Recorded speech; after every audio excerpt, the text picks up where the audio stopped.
beans ang kamuti.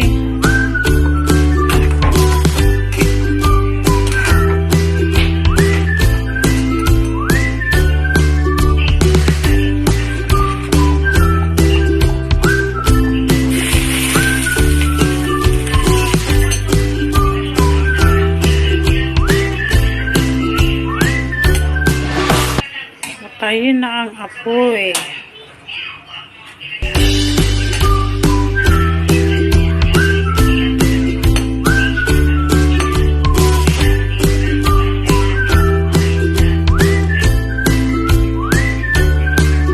Ready to eat na.